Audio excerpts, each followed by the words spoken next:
this Friday was the 13th anniversary of Heath Ledger's death. He died January 22nd, 2008. Do you remember where you were, when you heard about this news? It was more like a shock of just like hearing about it. For me, I didn't have the a kind of like where was I type of moment for it, but it was definitely one of the times in which something has like shocked me of when I heard about it. Like recently, what's it on Friday when I learned that Hank Aaron had died. That was a moment of just kind of like, oh, it hurts. It was one of those types of moments for me. I always equate the Heath Ledger finding out the death of Heath Ledger as like the 9/11. Like when people say, "Where were you when 9/11?" when you heard the news. I remember, I remember when Heath Ledger died. I was at home. I was on in my computer room. At that time, my family had one computer in a family room, and I was editing some highlight video already, either soccer or lacrosse, whatever what I was working on at that time. And my friend Reese sent me a text message and said, Heath Ledger died. And I replied, ha ha, very funny. And I didn't mean it as a joke because he's the Joker. Like, ha ha. I mean, like, ha ha, that's. Yeah, No, like he, he didn't it was die. disbelief. And the reason why I remember, I even said, like, that's not real, because literally a month prior to his death, we got the first trailer for The Dark Knight. It was attached to I Am Legend, the Will Smith zombie film that took place in 2021. So we had that to go on. A virus, that they got a vaccine, that turned them into zombies. We're all gonna die. Yeah. Um, I remember being in the theater and we saw, I was with my friend Foster.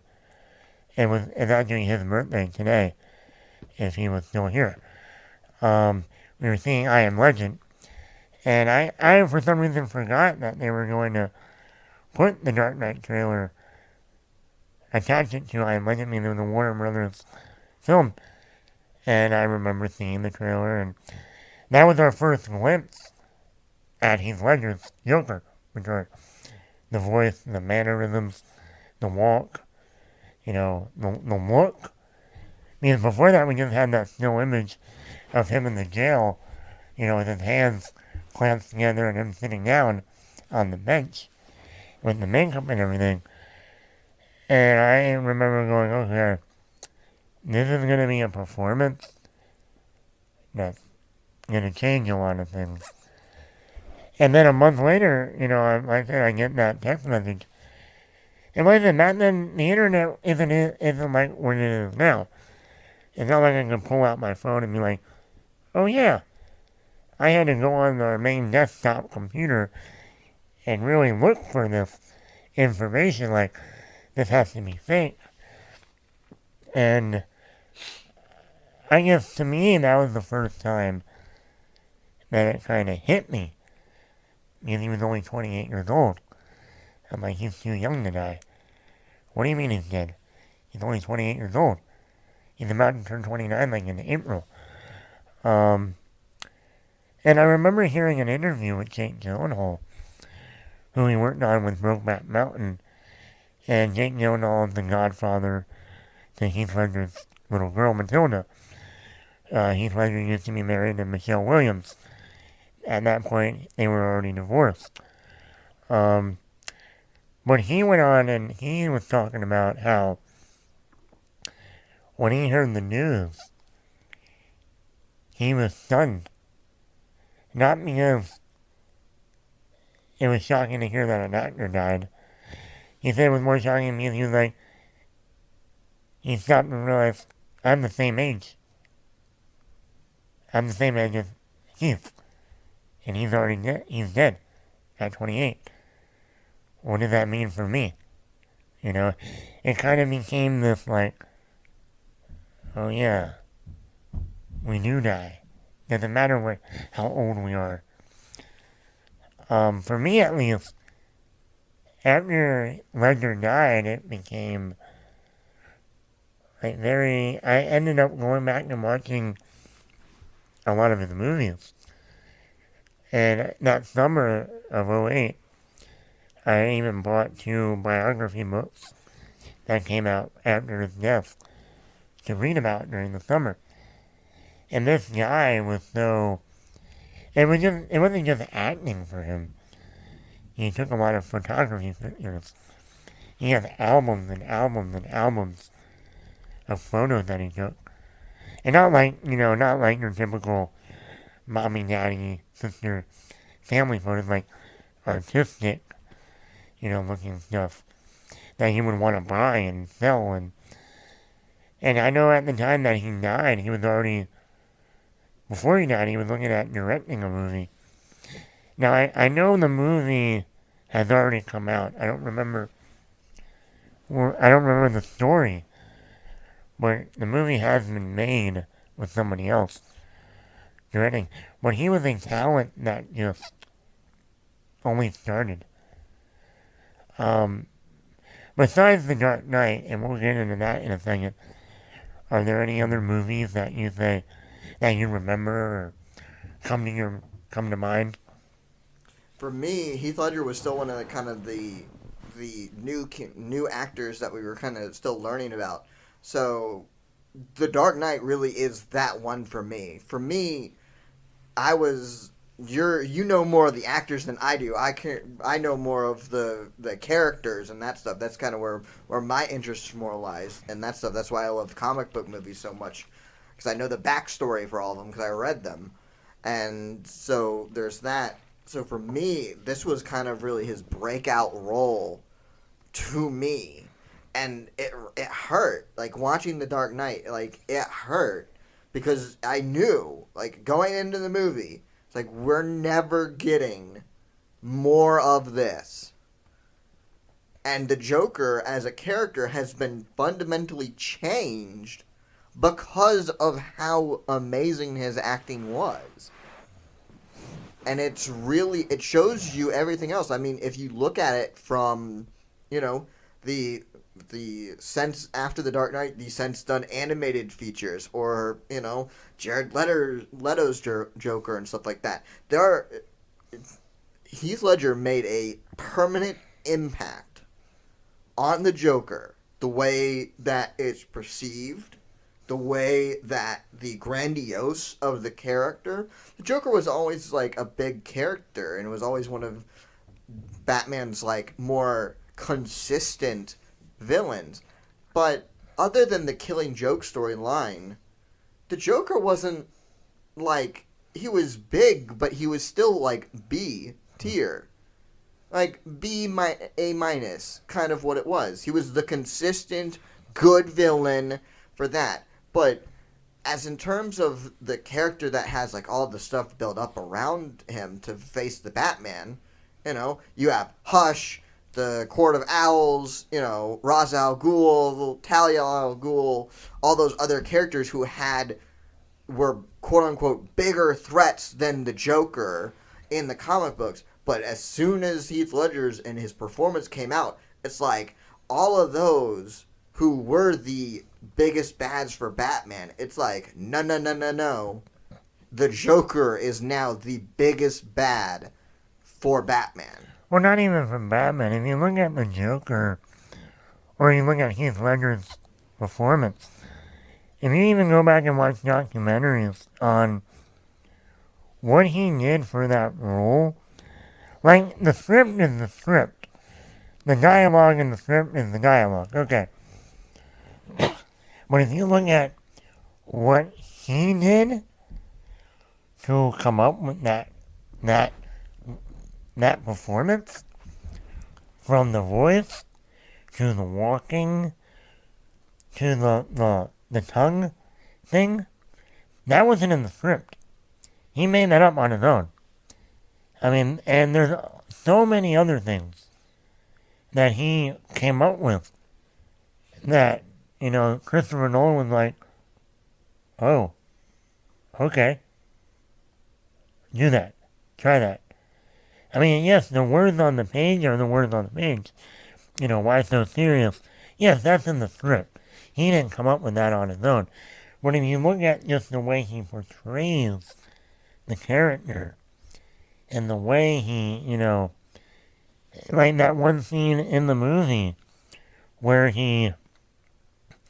when one of his henchmen is on the ground in the city when the truck flipped over and he's walking towards Batman.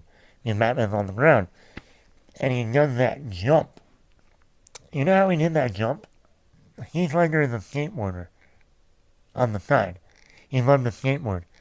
He grabbed his skateboard on the off the set and said, I'll just skateboard over him. That's why when you see that weird jump that he does, under him is a skateboard. So you see the Joker skateboarding and does that jump, and you're like, stuff like that, you go, huh? Like, yeah, I'm gonna grab my skateboard. No, don't get a stunt double or anything. I'm gonna do it on my own, and just.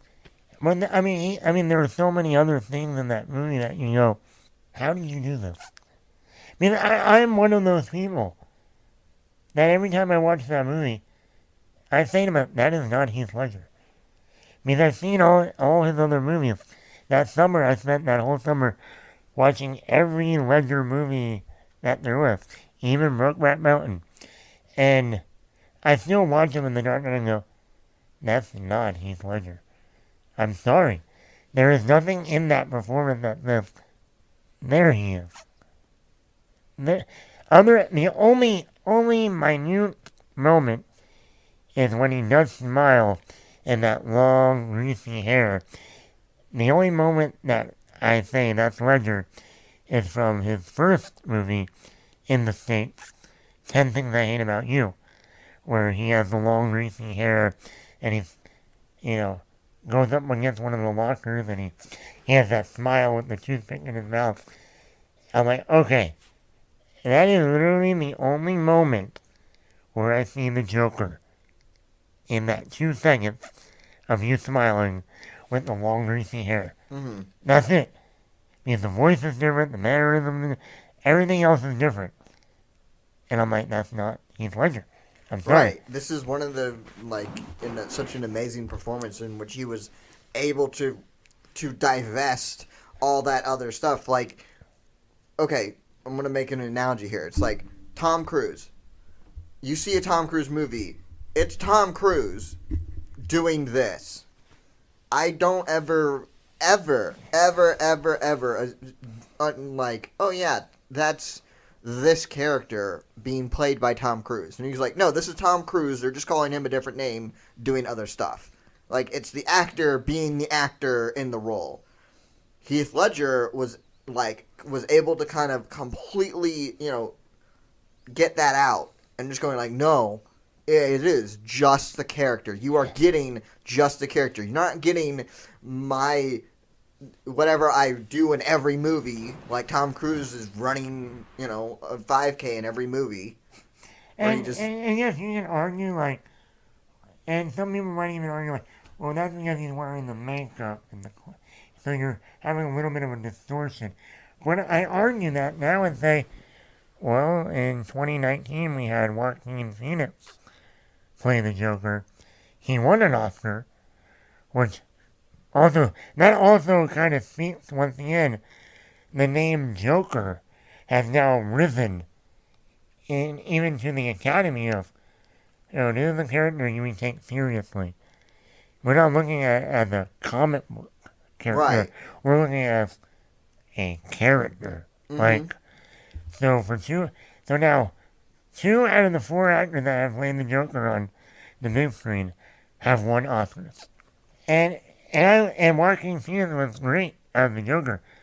But when I watch Joaquin Phoenix still, I still see Joaquin Phoenix. Right. That's the difference.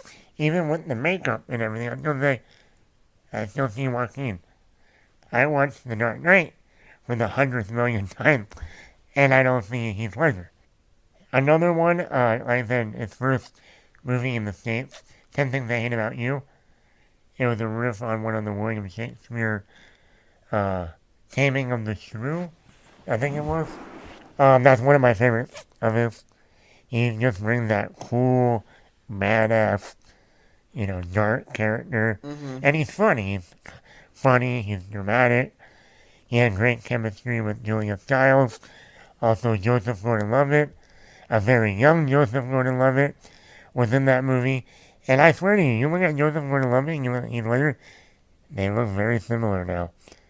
Now, actually, I remember when The Dark Knight Rises was coming out, and they cast Joseph Gordon-Levitt. Everyone thought he's replacing Heath Ledger. Mm-hmm. I still remember those Yep. conversations. Luckily, that didn't happen. When there was a time, when Levitt has this long, greasy hair too, they're almost identical. It's almost kind of scary. But The Patriot is another one with Mel Gibson Mm-hmm. and your buddy Jason Isaac. Oh yeah. He's in that. That's another one that still I enjoy watching. That was probably the second one I saw of his. It's still funny that two Australian actors are American patriots.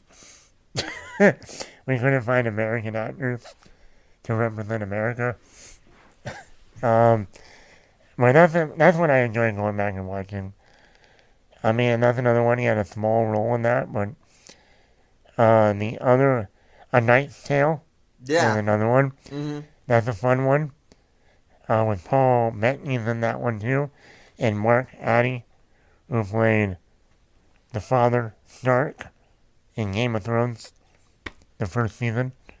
Oh, Sean Bean. No, Mark. No, who is? No, not the father. The Mad King, the fat one. Oh, the Baratheon. I know Yeah, the who character was name. married to Cersei. Yeah. Him, Mark Addy, that guy. Well, you said Stark, so I was going like, oh, Yeah, I know that I one. think, yeah, for some reason I think it's Stark at first. But Mark Addy was in that. Um, but yeah, but then like I said, you go to like Monsters Ball, that was like his first real serious dramatic work with Millie Bob Thornton and Halle Berry, where she won her Oscar for that. And then of course, like I think you go to like Brokeback Mountain, that that got him his first nomination, and I still think he should have won that year over the late Philip Seymour Hoffman for Capote. Capote, however Mm-hmm. you say it. Um, and then he's in The Dark Knight, and it's like, I guess now I look back at his career, and I go, what could have been now, 13 years later? Like, what else would he have? What else could we be talking about today? Like, would he have been in The Dark Knight Rises? Because that was originally he was supposed to be. And what role would he have played in that movie? Would he have just been in jail, Arkham, and Batman just going to see him periodically, Right. almost like a Hannibal Lecter, Clarice Starling type of role? Or would we be playing The Dark Knight Returns, where he finally gets out and he's wreaking havoc again, and we have an older Bruce Wayne? So stuff like that's like, what could have been? Or would they have been like, no, no, no, we're gonna keep them to like one scene, so we don't overplay it out like Johnny Depp as Captain Jack, Right. where he gets an Oscar nomination, and now we're just gonna, throw him at you at every second we can. No, we're gonna only put him in for like a scene or two, just to have that tension still. Or like that, or like what other movies would he have? What would have been his directing, you know, pattern? Would he become the next Ben Affleck in directing and acting? What other Nolan movies would he worked on? Could he have been in Inception or Interstellar or Tenet? Maybe. We're gonna have the future Batman, Robert Pattinson, and Heath Ledger team up. in Tenet. That would have been interesting. Um, so I guess my mind is always like, what could have been with him? I think it's just one of those actors, he was just starting. Yeah. Like, even though at that point, and really at that point, he was only 10 years in. From 98, when he made his debut in 10 Things I Hate About You, to 2008, where was his last final full performance. And you go, what could have been? You know? When I see actors now that are dying and they're older, I'm like, okay, you had your career. You did it. You have It's sad 50. to see him pass, but it's like it feels like we had gotten to know them enough through their work. Yeah, and like that with him, he was like, you can see he was just starting. Even if you look at his early films, they were all different. He did like more independent stuff. You know, 10 Things I Hate About You and Casanova were really the only romantic films he did. Like Lord of Dogtown, Candy, um, Ned Kelly, The Four Feathers. Those were a lot more like smaller, like dramatic works. Yeah, you got the occasional Brothers Grimm with Matt Damon, but The Dark Knight was his real first blockbuster. And, and even then it's funny because Ledger was originally up for Robin back in the Batman and Robin days. And he's like, no, I'm not playing Robin. I'm not. Yeah, we'll sacrifice Chris O'Donnell for that. He's like, I'm not gonna put on spandex and run around like an idiot. But he decided to take on the Joker in a Batman universe. Once again, still in the Batman universe. Like, I won't be Robin. I'll just be the psychopath. Yeah. Which is an interesting look. And it's almost not that Like when you look at his earlier work, how it's independent and dark, like a Candy, or even like a Lord of Dogtown, or like even Brokeback Mountain. Brokeback Mountain, yeah, is a gay cowboy movie that people say it is. It's a dramatic, dark film. And you look at that and you go, I see. Once again, it was always, when they announced him as Joker, I was one of those people who went, what? You got Heath Ledger? Because one of the actors they were looking at was Paul Bettany. He was one of the front runners. Right, and Him at the time you were going like, that's the clear choice. When you look at Paul Bettany in A Knight's Tale, he overshadows Heath Ledger. He's that wild, tall, lengthy, crazy, and you go, I can see him as Joker. More than Vision. um, and you had like Adrian Brody they were looking at, Robin Williams, and you go, that would have been a trip. but you go, how did you land on him? Him. How? It's like, well then you go, oh, now I see. Yeah, once you get the finished product, you go like, ah. You're like, oh, makes sense. If he brought these ideas to Nolan and said, this is what I vision for the character. I'm not going by what's on the script. I'm going by how I see the character. Then yeah, no wonder why you were chosen. I mean, if you did that if you came into the audition, like in the movie, hands down, you'd be a front runner. I mean, who would say no to that? And be like, yes. Like even Jack Nicholson. I like Jack Nicholson's Joker. But Jack Nicholson's another one I still see Jack Nicholson in that role. Right. I like Jack Nicholson, he's a great actor. But I still see Jack Nicholson. There's no two ways around that. When I watch Joaquin Phoenix, I love Joaquin Phoenix. I still see Joaquin Phoenix. Jared Leto's a whole nother story. And that's a whole nother. I don't know what I see when I watch that. I think most people have no idea what they're watching. But with Ledger, you go, I don't see you. And that's a good thing. That's acting. Right. That's the whole point of it. That's why Daniel Day-Lewis is one of the best. Because you don't see Daniel Day-Lewis when you look at his roles, you know. You don't see Daniel Day-Lewis in Gangs of New York and then see him as Lincoln and go, yeah, that's the same guy. No, not at all. Or There Will Be Blood, you Right. know.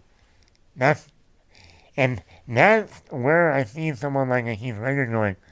That's where he was going. Like he was going in that direction between Brokeback and Dark Knight. We were only seeing the beginning of what was to come. Now, if Ledger wasn't alive now, I think there would be serious talks about this is one of the greatest actors working right now.